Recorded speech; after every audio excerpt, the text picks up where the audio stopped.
They thought he was just the janitor's kid, a black boy who did not belong in their labs, their boardrooms, or their future. But behind his quiet eyes was a mind they could not replicate, a design they tried to steal, and a voice they thought would never speak up. Until one moment changed everything. This is not just a story of invention, it is a story of truth, courage, and the day a boy walked on stage and took back what was his stay with us until the end. Like, share, and subscribe if you believe every genius deserves a spotlight, while most 11-year-olds spent their afternoons chasing soccer balls or dodging homework. Malik spent his evenings in the narrow storage room behind the city systems building, where the fluorescent lights flickered like nervous eyes, and the air always smelled faintly of ammonia and warm wires. His father, Curtis, was the night security guard, known for his silence, for the way he made himself invisible even with a badge on his chest. And Malik had learned early that being unseen was sometimes safer than being acknowledged. They weren't supposed to live here. The cot in the corner was just for naps, the mini fridge just for long shifts, and the cardboard boxes stacked along the wall were temporary. But Malik knew what temporary really meant, long enough for the world to forget you were still there. Most of the building's employees didn't know Curtis had a son, let alone one who shadowed the servers like a quiet ghost with a spiral-bound notebook full of scribbled circuit diagrams and fragments of broken code he memorized from overheard IT meetings. Malik wasn't loud, but he listened. He listened through vents, through walls, through idle chat on forgotten walkie-talkies. He collected discarded hard drives from trash bins, cracked open outdated routers for their bones, and spent hours building systems no one asked him to build because no one believed he could. His world was made of fragments, salvaged, borrowed, stolen, but in his hands they sang. The server room fascinated him more than cartoons ever could. Wires, lights, patterns, everything moved for a reason. And Malik, in his quiet brilliance, saw reasons where others only saw noise. His fingers were calloused from soldering wires in the dark, his mind wired from nights reading open-source code until his eyes blurred. But he never complained. He didn't want anyone to pity him. He wanted understanding, or, more honestly, a chance to be useful. That afternoon, he sat cross-legged beneath the console shelf in the system diagnostics hallway, sketching out an idea for a distributed relay that could mimic a user profile without triggering identity mismatch. Just something he'd been thinking about since overhearing two engineers argue about false logins earlier that week. His pencil was worn to half its length, sharpened by a knife, not a sharpener. He didn't have many things, but he had this: an old laptop with a half-lit screen, a notebook wrapped in duct tape, and a mind that refused to rest. No one had ever tested him. No one had ever even asked his name. And yet, Malik knew the server layout of the building better than most junior tech staff. He'd watched them work from the shadows, memorize their passwords when they typed too fast in front of reflective glass, mimicked their troubleshooting habits in simulation programs he'd designed from scavenged parts. But he never interfered. Not once. Because Malik understood that the world didn't reward boys who stepped outside of their place, especially not boys who looked like him. He was small, dark-skinned, with wide, curious eyes, and an expression that often made adults nervous. Not because it was aggressive, but because it was too quiet, too observant.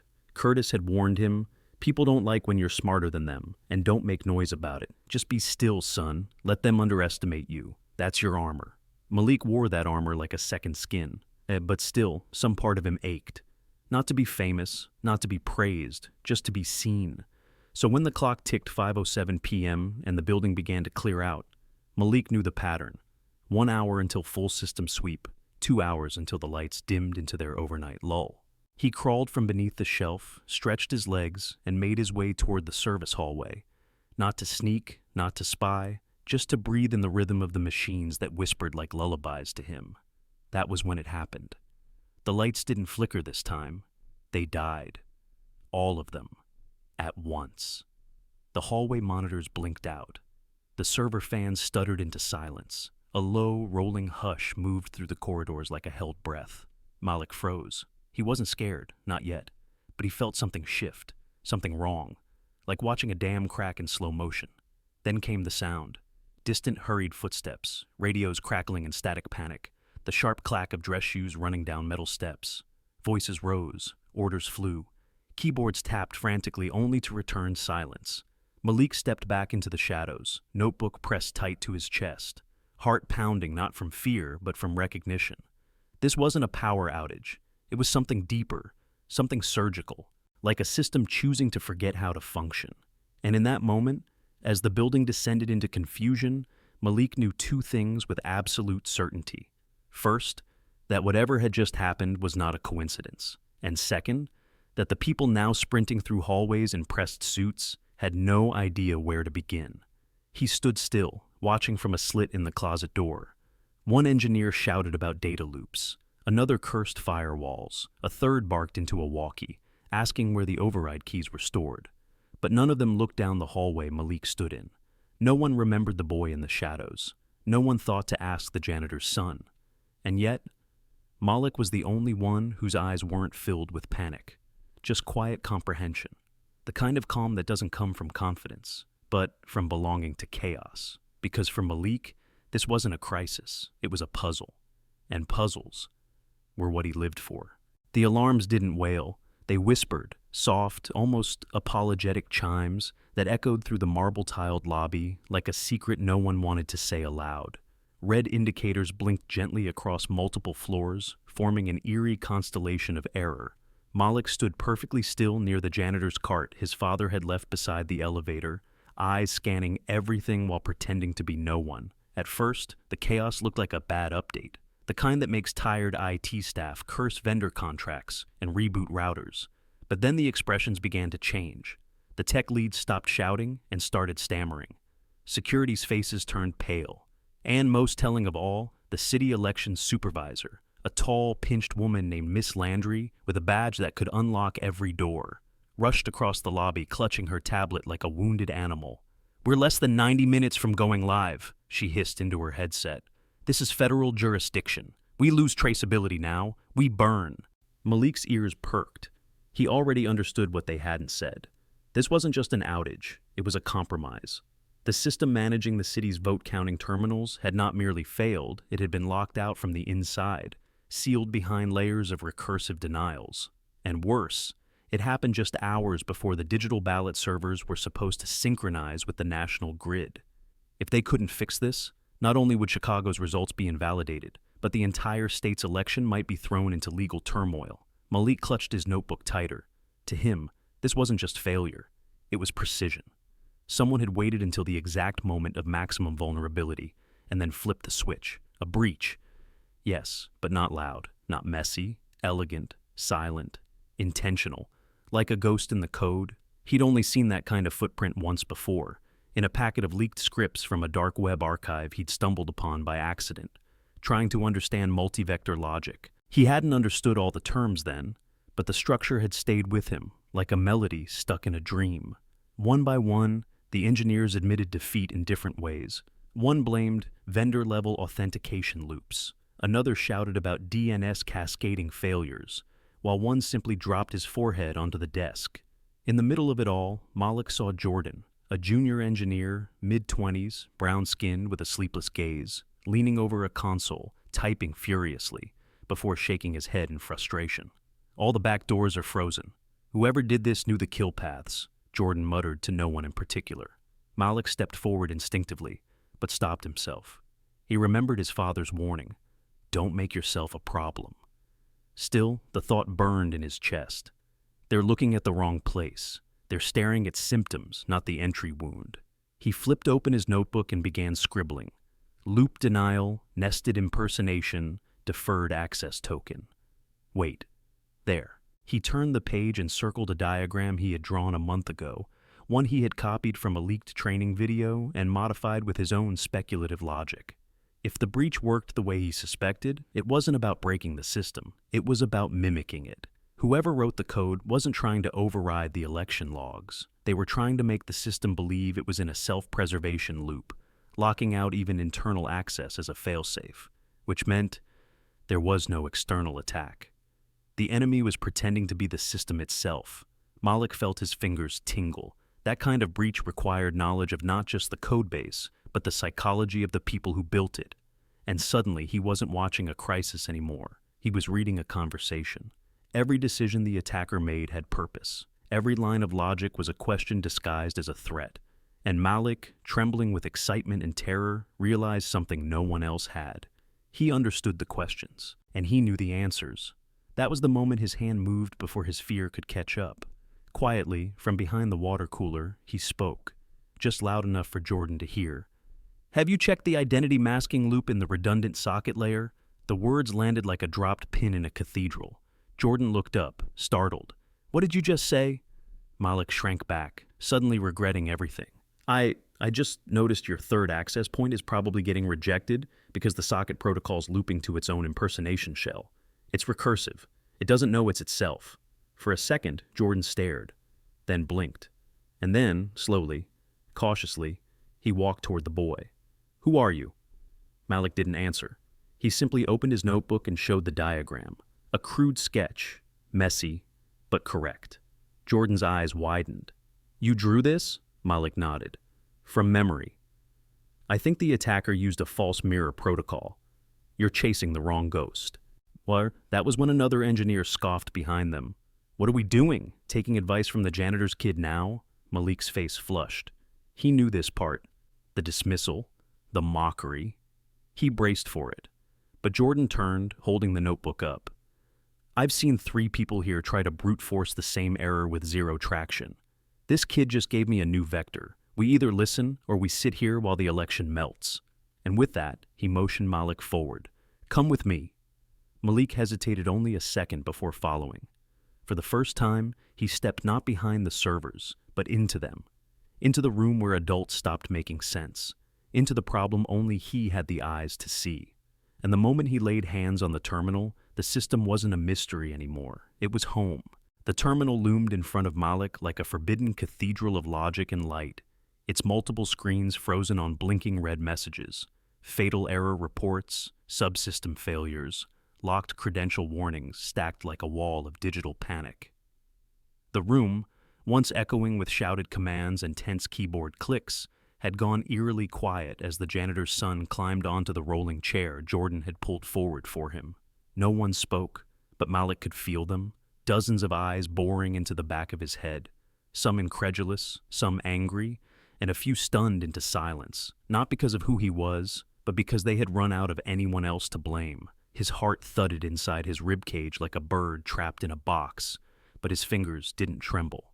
They hovered over the keys, not from fear, but from calibration, aligning to the muscle memory his dad had trained through hours of broken keyboards, makeshift simulations, and scavenged parts that hummed like lullabies in his lap.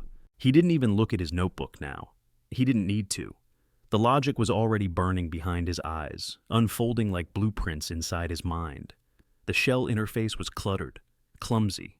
Multiple admin overrides had failed, the diagnostic scripts were corrupted mid-query, and worst of all, someone had embedded false success messages to confuse recovery attempts. It was beautiful in a terrifying way, and Malik recognized the signature almost immediately. Decoy loops inside root protocol trees, recursion disguised as restoration. Whoever had done this hadn't just broken the system, they'd taught it to lie to itself. But where the professionals saw obstruction, Malik saw rhythm. He began typing, fingers dancing softly across the keyboard, not in bursts of trial and error, but in deliberate stanzas, as if composing a piece of music only he could hear. One screen cleared, a prompt appeared, pale blue. Jordan inhaled behind him. "You just got past the system gate?"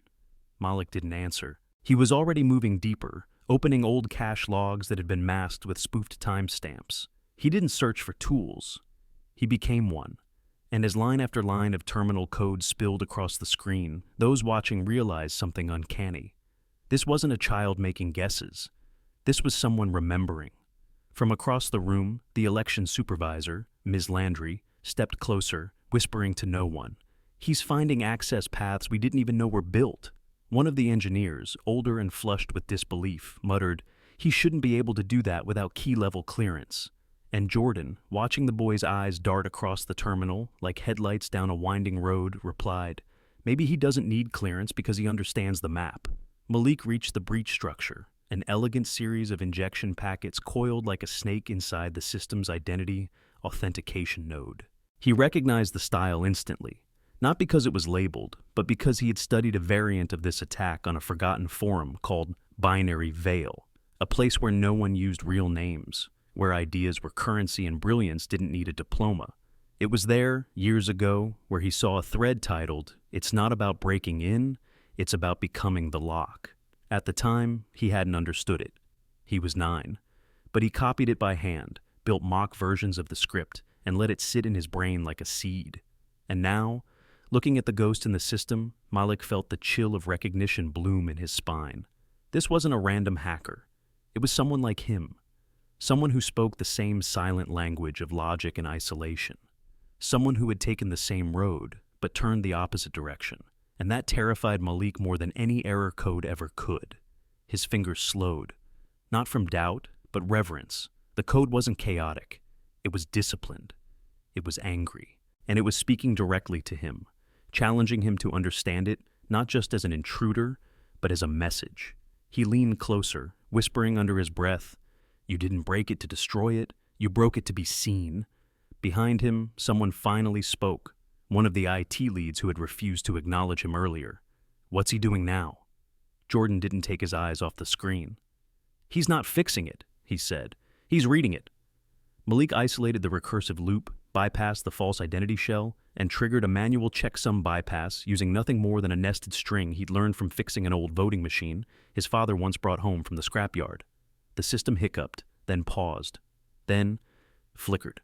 One display went from red to gray, then green. One by one, the critical indicators began to recover, not because Malik had forced the system back, but because he had understood its pain, understood that it had been told to forget itself. And now, line by line, he was giving it back its memory. The silence behind him turned into awe. Even Miss Landry's lips parted in disbelief. But Malik didn't turn. He didn't bow.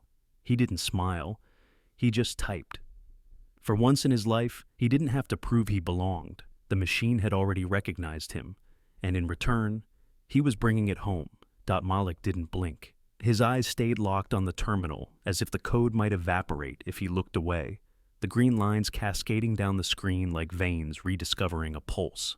Each command he entered felt less like action and more like translation, like he was slowly decoding a diary written in a dialect only he and one other person on Earth could understand. The farther he went, the more familiar it became. Too familiar. He reached a particular injection path that should have been random, a tangle of conditional responses meant to confuse intrusion detection, but he saw it for what it was. A trap disguised as logic. And the worst part? He recognized it not from a textbook or a simulation, but from a sketch he'd once scribbled in the margins of a junk mail envelope 2 years ago. A test, a puzzle, a curiosity. Except, he had never shared it. Not online, not in the real world. It had never left his notebook. But here it was. Evolved. Weaponized. Hidden like a snake coiled beneath the floorboards of the system. Malik's fingers stopped. For the first time since he sat down, a single bead of sweat slid down his temple. This wasn't just a cyber attack. This was personal.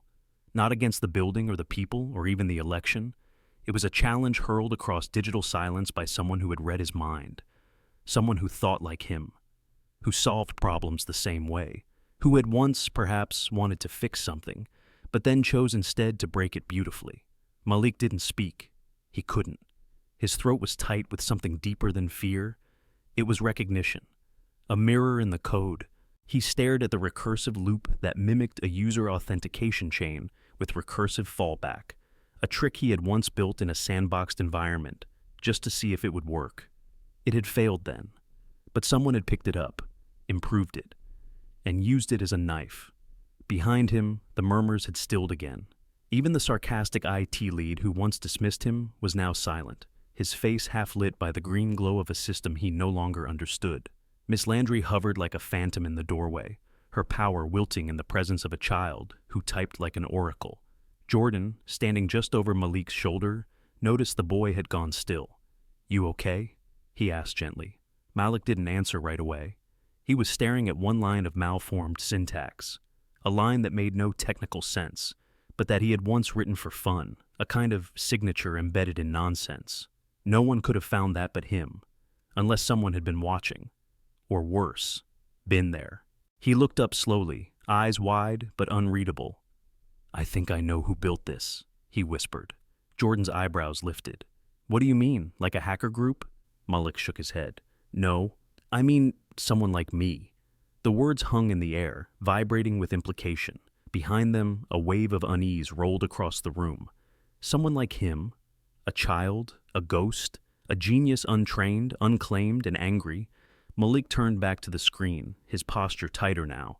Not because of the code, but because of what it meant. If someone had followed the same trail, walked the same late-night path of scavenged tutorials and broken hardware, then it meant Malik's mind wasn't unique. It was vulnerable, duplicable, and worse, corruptible. Whoever had done this didn't just understand the system. They understood Malik. They were speaking to him, not the team, not the city, not the world, just him. And the message was clear. I could have been you. You could still become me. He leaned forward, trembling slightly. I have to keep going, he said, more to himself than anyone else. I have to see it through.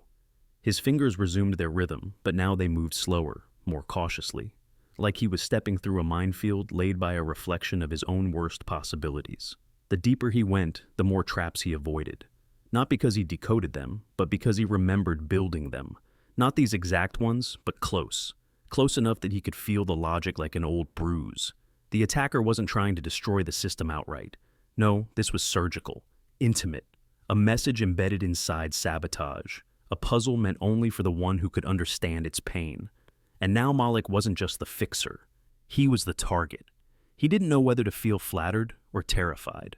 Probably both. But he kept typing. Because someone had to answer the challenge, not with destruction, with clarity, with truth, with a different ending. Because maybe the real breach wasn't in the system. Maybe it was in what happens when a mind like his is left alone too long in silence. And maybe, just maybe, this was the moment to break the cycle. Gerald Thompson stood behind the glass like a storm waiting to break.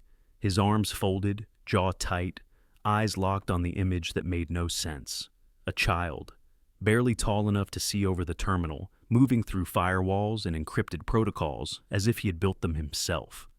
The CEO of the citywide election command center, once hailed as the architect of the nation's most secure digital voting system, had not spoken in over 4 minutes. For him, that was an eternity. Around him, executive staff whispered nervously, some pretending to be on calls, others refreshing screens that still pulsed with static and failure. The system wasn't fully online yet, but something had shifted. A few of the core servers had stabilized. One of the green lights, just one, had returned. And the only person making progress was not in the payroll system, not in the IT roster, not even in the building's registered visitor logs. A boy. A black boy. Wearing a worn hoodie, seated on a rolling chair with a spiral notebook full of sketches and raw code. Gerald's stomach churned. He had come downstairs expecting to witness a disaster, maybe to deliver controlled statements to press, to assess damage control options. What he didn't expect was this. It didn't compute. It didn't fit. He looked over to one of the engineers. "Who is that?" The engineer flinched. We're not sure, sir. He's the janitor's son. He kind of what?" Gerald snapped. "Logged in? To our infrastructure?" "No," someone muttered behind him. "He didn't log in. He got in." Gerald's jaw tightened further. This wasn't a story he could afford to let leak. A child navigating root access, with no clearance, no training, no insurance. The risk was astronomical. This could mean lawsuits, investigations, a PR implosion 10 times worse than the breach itself. He turned to the nearest security officer and said, voice sharp and low, "Get him out, now." The guard nodded and touched his earpiece. From the corner of the room, Jordan looked up just in time to see the 2 guards enter through the side hallway, moving quickly and quietly like they'd done this before. Malik didn't notice them. His focus was absolute, fingers still moving with rhythm, head tilted toward the screen like he was listening to it breathe. But Jordan noticed, and he moved, without thinking, without permission. He stepped in front of Malik, shoulders squared, feet planted. "She's the only one making progress," he said, loud enough for the entire room to hear. The guards paused, confused by the certainty in his voice. Gerald took a step forward, his expression unreadable. You're telling me we've handed the recovery of a multi-million-dollar federal system to a child with no oversight? Jordan didn't blink. I'm telling you that she's the one inside the breach. And she hasn't triggered a single failsafe. She's walking through it like she knows it personally. Gerald's eyes narrowed. She? Malik? Jordan corrected himself quickly. He's not guessing. He's not trying. He's fixing it. Around them, the tension shifted. The rest of the room, once dismissive or stunned, was now silent with something else, an awareness. Something was happening here, something fragile and brilliant. But Gerald wasn't moved. Not yet. He looked back toward the screen where Malik was now dissecting the injection layers, quietly bypassing a sequence that had taken their top engineers half a day to identify. His hoodie sleeves were rolled up slightly, revealing small hands with oil-stained fingernails, the kind that didn't belong to lab coats or conference rooms. Hands made for survival, not applause. Gerald's stomach twisted again, but this time it wasn't fear, it was memory. He saw something in Malik's posture, the way he leaned forward, the way his fingers didn't hesitate, the way his mind clearly raced far ahead of the code on screen. It reminded him of something, no, someone. He shook the thought off. No time for sentiment. He stepped forward, looming behind Jordan, who still hadn't moved. If this child causes further damage, he won't, Jordan said. You don't know that. Neither do you. Silence. Malik still hadn't turned around. He hadn't noticed the room stiffen, hadn't seen the guard stop, hadn't heard his name being dissected by power. He was too deep now. 3 levels beneath the injection point, navigating logs that had been disguised to appear empty, unpacking subroutines that faked diagnostic reports. Whoever built this code didn't just know how to hide, they knew how to mock. Malik's mouth was tight, his breathing slow. This wasn't just technical anymore. This was personal. The attacker had written this for someone like him, and that thought scared him more than anything, because he now understood. This code wasn't designed to destroy the system. It was designed to make everyone think it had destroyed itself. A mirror trick. A suicide script that looped until it was believed. A lie so deep, even the machine believed it was broken, and Malik knew in the marrow of his bones what that felt like. Being treated like a glitch, a threat, a non-user. He leaned forward, typed 3 lines, paused. One more command. The cursor blinked, then click. A new shell opened. Not system level, root level. The room gasped. Gerald stepped closer to the glass, his hands cold. His reflection stared back at him. And for a second, it wasn't himself he saw. It was Malik. Just a smaller version. Sitting in a basement. Fixing what everyone else gave up on. Without permission, without praise. Just because he could. Just because it was broken, and someone needed to care enough to see it fixed. Malik stared at the new root shell blinking on the screen, a gateway only the deepest admin-level clearances could unlock. And yet, here it was. Opened not with brute force or stolen keys, but by understanding. By navigating the logic of the system as if it were a story he'd read 100 times. He hadn't cracked it. He'd listened to it. And now the system was speaking back, almost as if it recognized him. He didn't hear the gasps behind him, didn't see Gerald Thompson step even closer to the glass, hands clenched at his sides like he was trying to stop time with the pressure of his own disbelief. Malik's entire being was pulled inward, narrowed into a single tunnel of thought, a living frequency tuned into the heart of the breach. There, deep within the lowest layer of code, something shifted, something subtle, a script triggered, but not one designed to alert or block. It wasn't hostile. It was an invitation. A soft line of text appeared across the console, blinking as if waiting for him. If you made it this far, we are the same. Malik's heart dropped into his stomach. He didn't type, he didn't breathe, he just stared. It wasn't random. This wasn't just a coincidence or overlapping technical genius. Whoever had built this didn't just want to be found. They had left a breadcrumb meant for him. It wasn't addressed to admin or user or recovery agent. It was a whisper from a shadow he'd never met and yet knew. We are the same. No one else could have gotten this far. Not without feeling the code, knowing the rhythm of its traps, the false calm of its loops, the poetry hidden in its recursive logic. And now the attacker, no, the author, was acknowledging that someone had followed. Malik's pulse hammered in his ears. Not from fear, from recognition. He typed carefully, fingers suddenly weightless, and responded, "Why did you do this?" For a moment, nothing. Then a new line appeared. "Because no one listens until something breaks." Malik's mouth went dry. Behind him, Jordan watched silently, not daring to interrupt. Even the guards who had once moved to remove Malik now stood frozen, the authority in their uniforms dwarfed by the gravity of what was unfolding in front of them. Gerald said nothing. Not yet. Malik scrolled down, bypassing a thin mesh of camouflage files, each pretending to be part of the original system, but underneath them was the real payload, a data siphon coiled like a parasite, designed not to steal votes but to corrupt trust, not to delete, but to make every number unreliable. It was smart, devastatingly smart, a cancer inside the operating logic that wouldn't be noticed until the election was already decided, and then it would be too late. But the final kicker? The siphon was built on a modified version of Malik's own self-healing loop, the one he had posted anonymously 2 years ago on a now-defunct message board where no one ever responded. Or so he thought. His breath caught in his throat. This wasn't just sabotage. This was legacy turned inside out. His own thinking, corrupted and reflected back at him like a mirror laced with poison. The hacker hadn't just followed his logic. They had evolved it into something monstrous. Malik leaned closer, whispered so softly only the system could hear, "You took what I built and made it a weapon." Another line blinked onto the screen. Because no one left room for anything else. He felt his chest tighten. This wasn't about politics or power. It was about neglect, about brilliance that was never seen, never nurtured. Someone like him, some child or teenager with too much time, too little guidance, and a mind that refused to sit still, had once begged the system to let them in. When it didn't, they broke it. And now that Malik had made it to the core, he was being asked a question without words. "What will you do with what we are?" He hesitated. He could shut it down. He had the access now. One command, and the logic tree would collapse.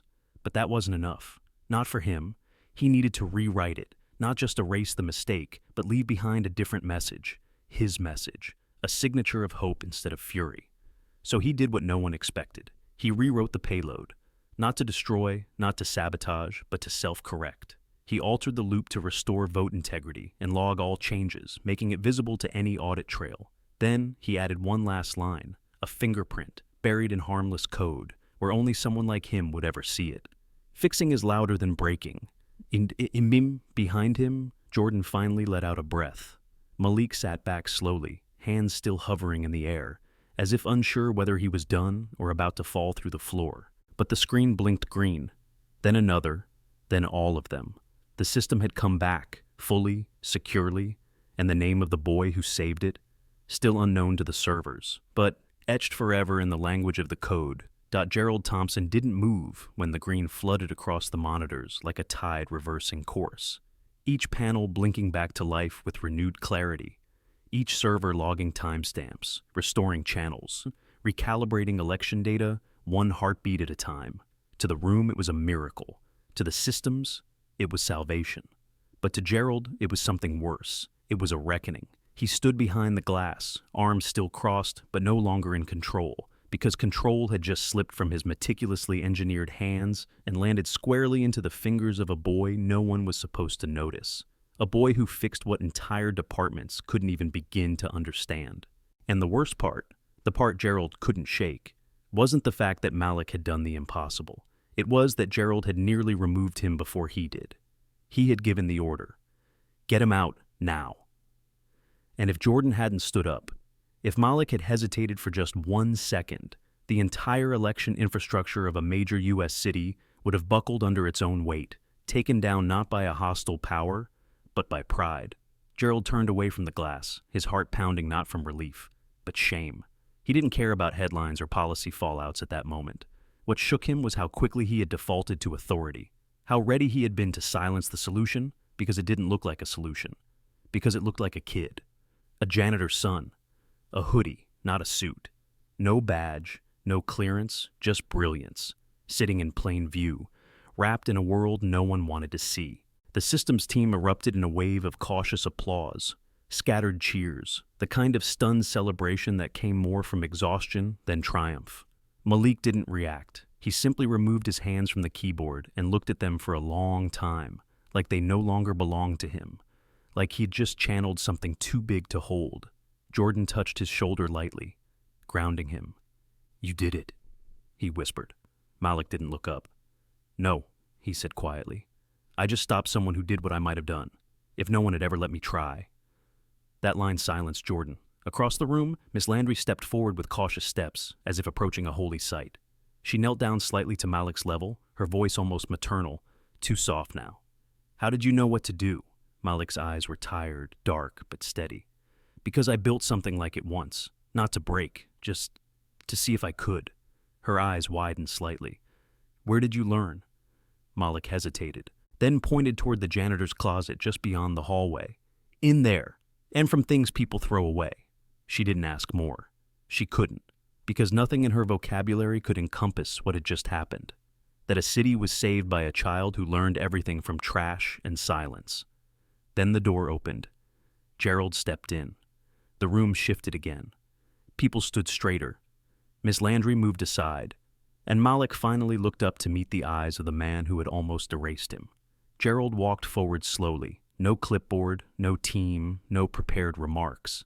Just weight, the kind that settled in his bones.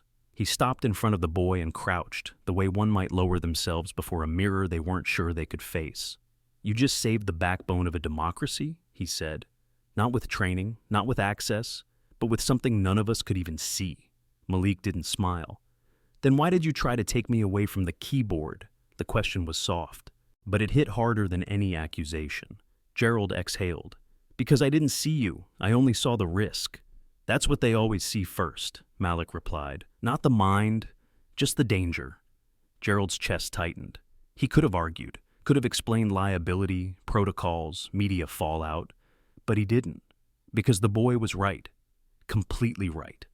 Gerald glanced down at the notebook sitting on the desk, half filled with graphite sketches and tangled code strings, more advanced than most training modules. "What do you want?" he asked, quietly, honestly. Malik looked at him for a moment, then around the room, then at Jordan. "I want to keep learning," he said, "but not where I have to hide." Gerald nodded. "Done. And I want others like me to have that chance too." Another nod, slower. "We'll make space." Malik studied him. Not convinced, but not dismissive either. Then, "And I want to break things, sometimes, because breaking is how I learn what's underneath." Gerald, for the first time in years, smiled, a real one. "That's how the best things are built," he said, "by people who aren't afraid to take them apart."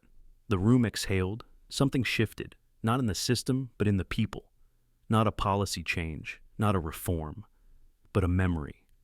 A moment no one there would forget. When a boy walked into a war of firewalls and fear, and with nothing but a brain and a busted pencil, rewrote the ending. And as Malik stood from the chair, notebook in hand, the screen behind him flashed one final message, coded into the system's architecture by his own command. Not all heroes wear badges. Some carry notebooks.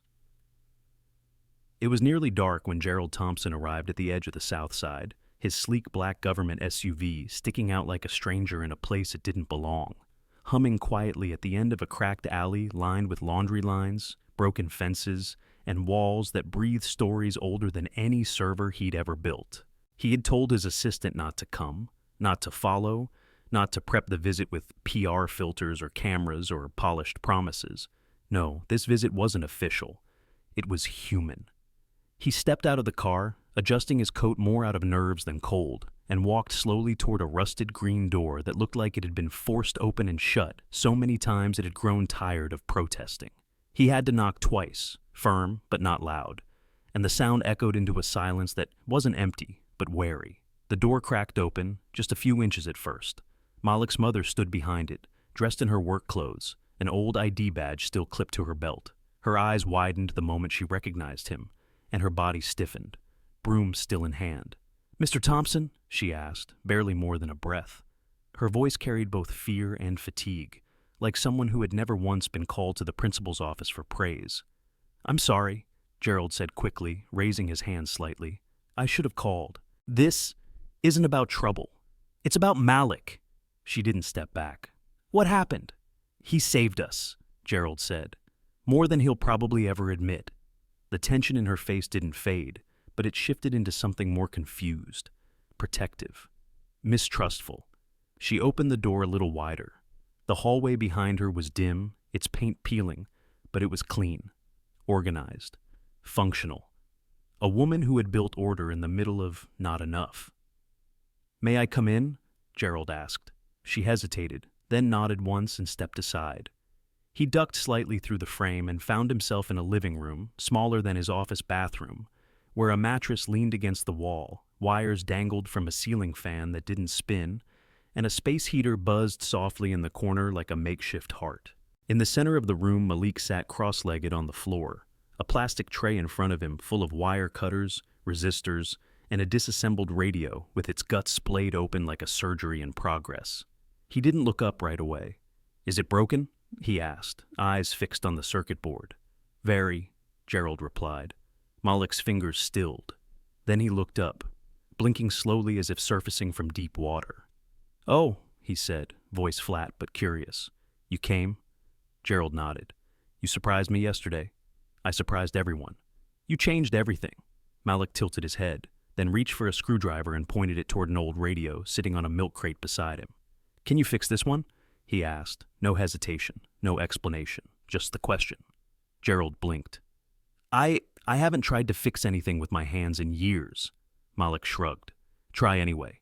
The screwdriver was small, scratched, wrapped in electrical tape like most things in the apartment. Gerald crouched, knees cracking under the unfamiliar motion, and took the radio gently into his hands. It was warm from where Malik had been holding it. "Where did you find this?" "Trash bin behind the high school," Malik said. "It still talks, but only when you hold it upside down and press here." He gestured to a spot on the speaker grill. Gerald did. And sure enough, a crackled whisper of static came through, like the ghost of a song long forgotten. "That's what I do," Malik said. "I listen to things other people call broken." Gerald turned the radio over in his lap, studying the ancient solder joints, the rusted battery springs. "You ever wonder what happens if you stop fixing?" "Yes," Malik said immediately. "I'd become someone else." Gerald nodded, throat tight. Malik didn't speak like a kid. He spoke like someone who had already spent a lifetime surviving systems that never saw him. From the kitchen, a younger boy ran in barefoot, holding a spatula and yelling, "Hey! Who ate the pancake without syrup?" Malik didn't miss a beat. "You forgot to flip it. Burnt doesn't need syrup."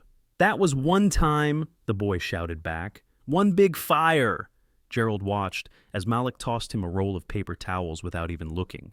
"That's Mario," Malik said. "Cousin. Sort of. He lives here now." Gerald looked around. A bunk bed against the far wall. 3 toothbrushes in a single chipped mug. A soldering iron plugged into a wall socket clearly not designed for it. He turned back to Malik. "And this is your lab?" Malik smiled, barely. "It's where the problems live." Gerald put the radio down gently. "You know, you could have your own bench. Real equipment. You could be in a place with lights that don't flicker." Malik looked at him, long and steady. "Would I still get to break things?" "You'd have to." "Then maybe." Malik reached into a drawer and pulled out a folded sheet of paper, handing it over like it was nothing. "Here, a circuit I've been building for power storage. No battery needed, just signal capture." Gerald unfolded it and stared. It was stunning, like a blueprint made from instinct. In that moment, he realized this wasn't charity. This wasn't outreach. This was obligation, to a mind too sharp for silence, too valuable to be overlooked. He had almost erased it. And now, it was staring back at him, asking for nothing but space to keep going. "You're not what I expected," Gerald whispered. "Neither were you," Malik said. "But you came." The next morning, Gerald couldn't stop thinking about the paper. The one with the pancake grease in the corner, and the power capture loop drawn in the margins like it was no big deal, like storing energy from ambient signals without a battery was something anyone could sketch while flipping burnt breakfast. He had tucked it into his suit jacket the night before, and now it sat spread open on his office desk like a revelation no one else could read. The lines weren't just technical, they were intuitive. Parts of the circuit curved like vines. Others intersected like subway tracks, yet somehow it all made sense. Beautiful, clean, irreverent logic from a mind that had never known a whiteboard. Gerald stared at it, still in his office coat, tie loosened, untouched coffee cooling on the windowsill. His morning meetings blurred past him. People asked questions. He gave answers. But his mind stayed fixed on that piece of paper, and the kid who had handed it to him like it was nothing. He thought about the wire cutter marks on Malik's fingers, about the way he listened more than he spoke, about the look in his eyes when he said, "Would I still get to break things?"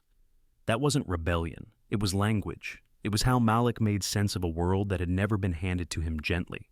So when noon came, Gerald did something he hadn't done in years. He canceled his afternoon. No corporate jargon, no boardroom gymnastics. Instead, he took the back elevator down to R&D and walked, not with power but with purpose, through the long hallway of glass-walled labs until he reached the far end, a space that hadn't been assigned in years. He opened it, turned on the lights. It was dusty, quiet, but full of potential. A room that didn't care who you were or where you came from, only what you could build. He called facilities, told them to set it up. No, not just clean it, refit it. Shelving, workbenches, circuit testers, optical scopes. 3 soldering stations, no chairs with arms. Malik wouldn't want to feel boxed in. He requested whiteboards even though Malik probably wouldn't use them. He asked for lockers, he asked for a kettle, and on the far wall, he told them to mount a screen, big, clear, sharp. The kind of thing a young mind could map a galaxy across if you let it run wild. By mid-afternoon, it was done.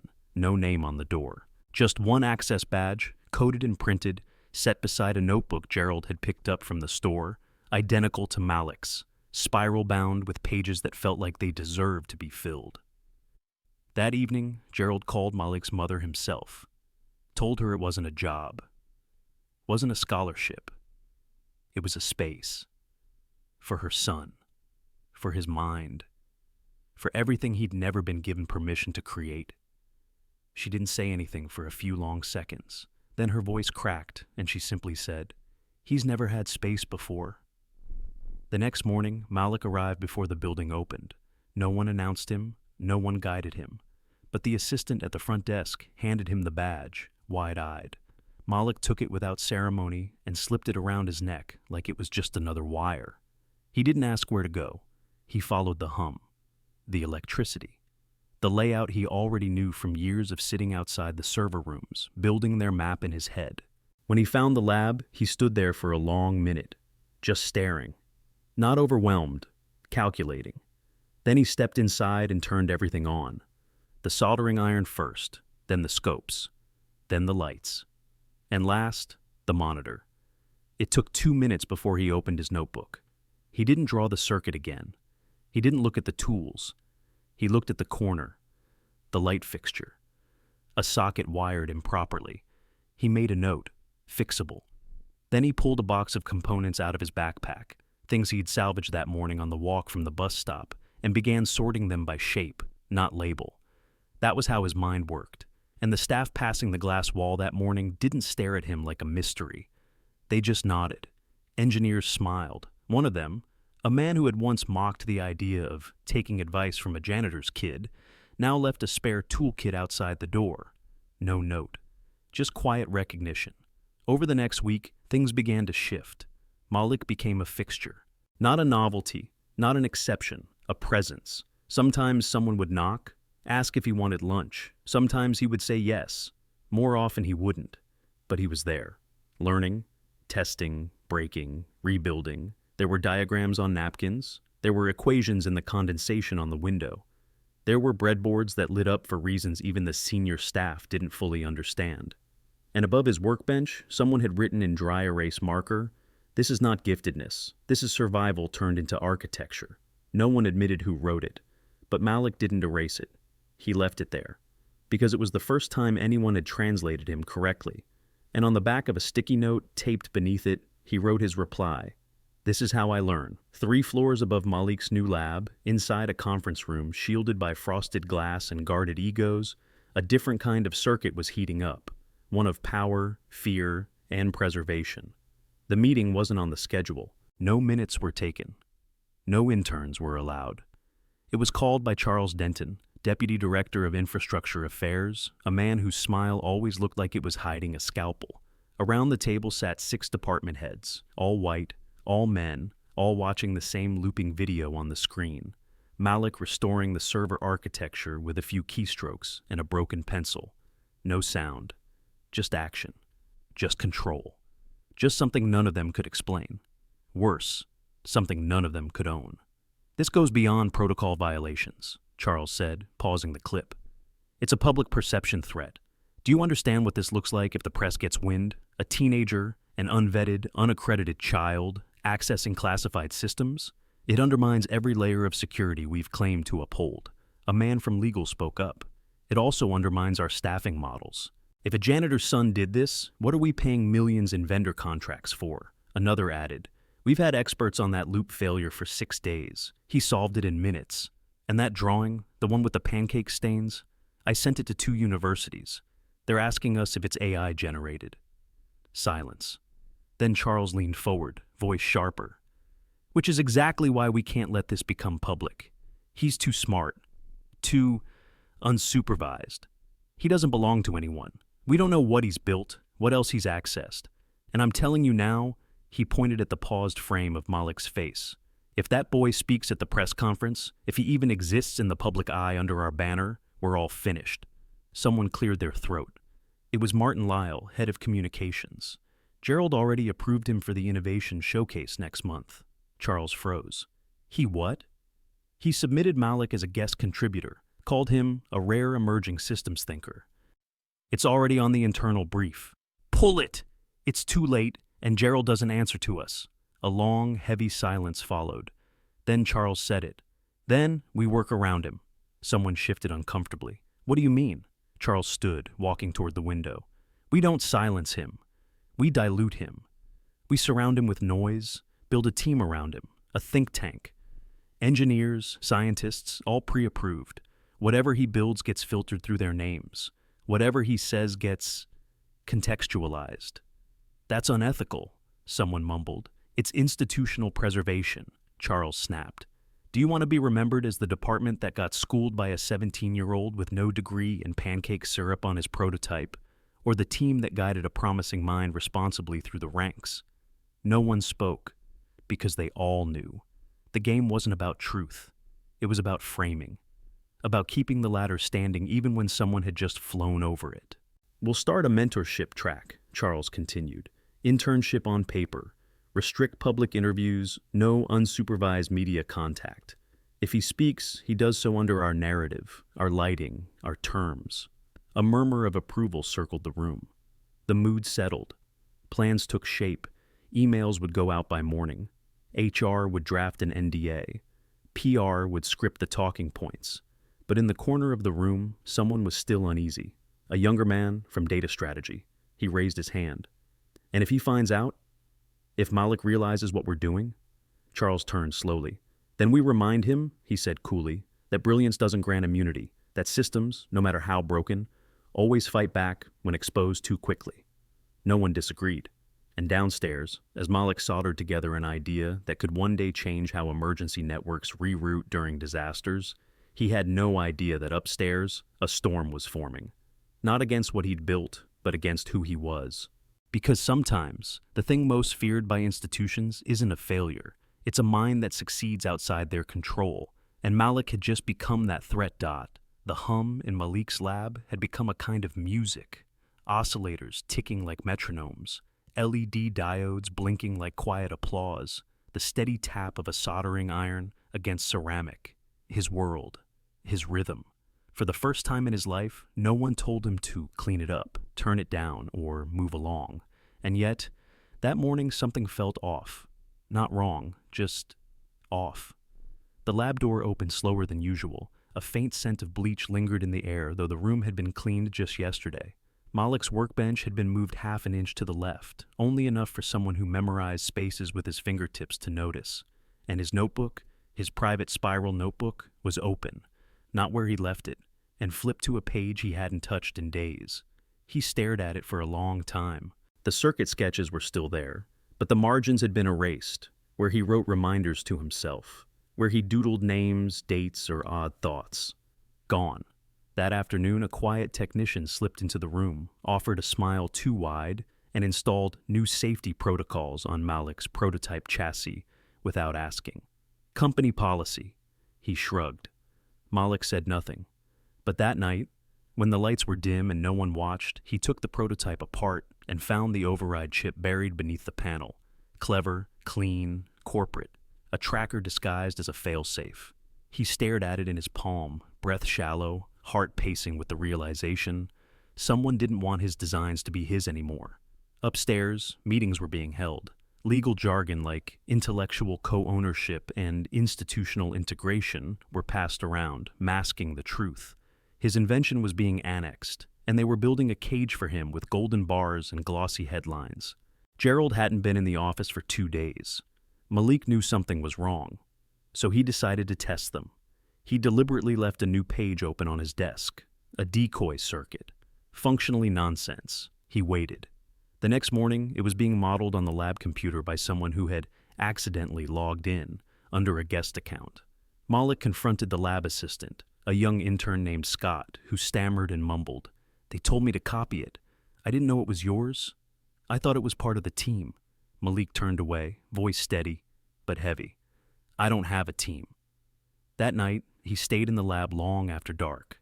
He watched the building through the glass walls, people coming and going, emails firing, decisions being made above his head, but aimed straight at his work, at his future. He opened his real notebook, found the cleanest page, and wrote just 5 words. They don't want the truth. He looked up at the whiteboard, where months ago someone had scrawled, "This is not giftedness. This is survival turned into architecture." And underneath where he had once written, "This is how I learn," he added another line, "But now I know what they fear." The next day, a company-wide press release was issued. A new innovation team had been formed, featuring 8 names Malik had never heard, all white, all older, all holding titles like systems strategist and executive developer. His name wasn't mentioned, not even once. But the schematic on the brochure, it was his. Watered down, renamed, rebranded, Malik printed it, highlighted the familiar loop that had once lived in the margin of his pancake-stained paper. Then he walked to the executive floor, badge still around his neck, and slid the page onto the front desk of Charles Denton's office. On the back, in black Sharpie, he had written one sentence: "If you bury me, I'll just grow roots." He walked out without a word. That night, Charles received a call from Gerald, who had returned, who had found out, who was not amused. "You think you can steal a mind like his and get away with it?" Gerald's voice was a storm. Charles chuckled coldly. "You think we're scared of one kid?" Gerald answered, voice low and calm. "Not one kid, but the movement he'll become." And downstairs, in the lab they tried to sanitize, Malik powered up his original prototype. This time, not connected to their servers, not traceable, not for sale. The lab glowed faintly, the system pulsed, and a quiet war had begun. Dot. The morning of the innovation showcase arrived, with the city still cloaked in mist, as if the world itself was holding its breath. Malik stood in front of the mirror, buttoning the only collared shirt he owned. Sleeves a bit too short, collar slightly frayed. His mother had washed it the night before, pressing it with the back of a pot lid because they didn't own an iron. She didn't say much, just kissed his forehead the way she had since he was small, and whispered, "Whatever they try, baby, don't let them take your light." The auditorium downtown buzzed with journalists, executives, and investors. LED banners shimmered with corporate logos. Rows of chairs gleamed beneath stage lights. And on the massive screen above the podium, rotating headshots of the Innovation Fellows appeared one by one. 8 smiling faces, none of them Malik's. He wasn't on the program, wasn't on the brochure. He was supposed to sit in the back, smile politely, maybe wave once if someone nodded in his direction. But Gerald had other plans. 2 days prior, he'd called Malik into his office, this time behind a closed door, and slid over a badge marked Keynote Participant. "You earned this," he said simply, "and no one's taking it from you." Malik didn't trust it. Not fully. But he said thank you, because sometimes grace doesn't come in loud declarations, but quiet acts of defiance. When the time came, Charles Denton took the stage first. He spoke in polished bullet points, metrics, projections, safe applause lines. The audience clapped politely. Then Gerald rose, walked to the mic, and said something no one expected. "Today, I'd like to introduce not a fellow, not an intern, but the mind that forced this institution to confront what innovation really means." There was confusion. Heads turned. The lights shifted. And from the wings, Malik stepped out, alone, unsure, but standing taller than he ever had. The applause was hesitant at first, then stronger, then real. Malik reached the podium, heart pounding like a kick drum in his chest. He looked out at a sea of unfamiliar faces, executives who had tried to silence him, engineers who had stolen his diagrams, reporters waiting to see what the boy genius would say. He cleared his throat and spoke, not about algorithms or servers, but about what it meant to be seen. I didn't come from legacy. I didn't have access. I had broken pencils, borrowed bandwidth, and a mop in my mother's hand, while I worked in the same building that said I didn't belong. But what I built wasn't about revenge. It was about reminding every kid like me that brilliance has no pedigree. The room went silent. He reached under the podium, pulled out the original prototype, still held together with tape, labels scrawled in black pen, and set it beside the sleek corporate model the executives had rebranded. "This is what I made," he said, "and this is what they tried to name without me." Gasps echoed. Phones came out. Live streams turned on. Someone from PR tried to signal for the lights to cut, but Gerald overruled them. Malik wasn't finished. "You can erase my name from the program," he continued, voice steady, "but you can't erase the truth, and you can't silence what's already begun." He stepped back, didn't wait for permission to exit, and as he turned, the crowd, at first stunned into quiet, rose to their feet, one by one, until the whole room stood. Charles sat stone-faced, fingers clenched around the armrest. Gerald leaned forward, whispering to him, "You tried to control him. You should have listened instead." That night, the clip went viral. Not the one scripted by PR, but the shaky, real video taken by an intern near the back. It showed a black boy in a faded shirt holding up a taped-together invention and telling the truth into a microphone. And somehow, that mattered more than any headline they had prepared. Malik didn't ask for credit. He didn't need a trophy. All he wanted was to be seen as what he was. Not an exception to the system, but the reason it needed to change. And that moment, raw, unfiltered, undeniable, was something they couldn't erase. Thank you for watching this powerful story. If it moved you even just a little, let your voice be part of the change. Share this video, subscribe to the channel, and leave a comment to let the world know that truth can no longer be silenced. Not by power, not by prejudice, not anymore. This is Blacklens Stories, where every story deserves to be heard.